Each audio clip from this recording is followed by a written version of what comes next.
think it's a daily thing, I feel, that I go this up and down of what it means, and it's not maybe, it's this sort of omnipresent thing of this battle I have with myself of, am I, from the minute I get up in the morning to literally feeling like my body when I wake up, thinking, is today going to be a fat day, or is today going to be a thin day?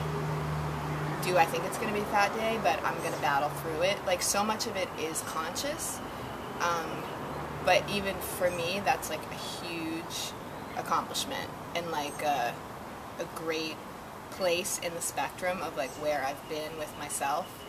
But I mean, I thought about it even today. I went running, and I was watching, you know, you run along and you see your reflection and you see people look at you, and I'm constantly wondering, like, what do people think, and do I look fat, and is this whatever, and then it's really an accomplishment for me to say to myself, as I did today, it doesn't matter, because I'm out here running and I feel good, and that's, again, on the spectrum of like where I've been.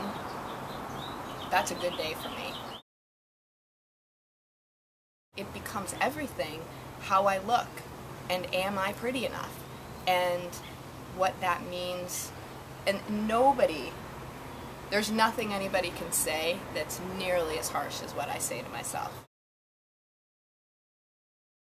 When I was younger and my parents got divorced and I didn't know what the hell was going on, and so, you know, whatever it is that makes you turn to food, like, that got me attention. You know, it got me attention from my mom, it got me attention from my dad, like, you know, and then I started gaining weight, and it got me attention from everyone. Not good attention, but attention. But then that attention turned to, like, shame from my dad, you know, and I think it's something I've always struggled with, longed for, tried to get,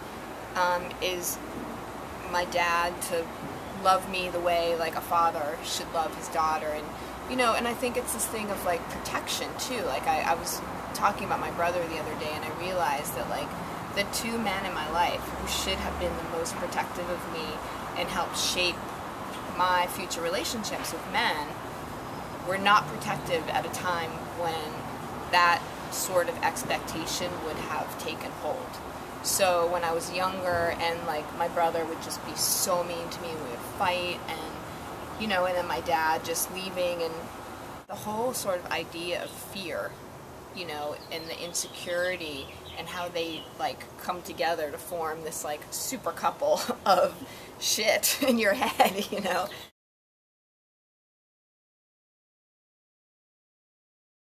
Laurel wrote me this card that was just insane, like, beautiful, and just, you know, thanking me for everything I've done for her this year, and that she's like, I don't know what I'm going to do without you, and, you know, like, and I was like, wow, like, I really did something good for her.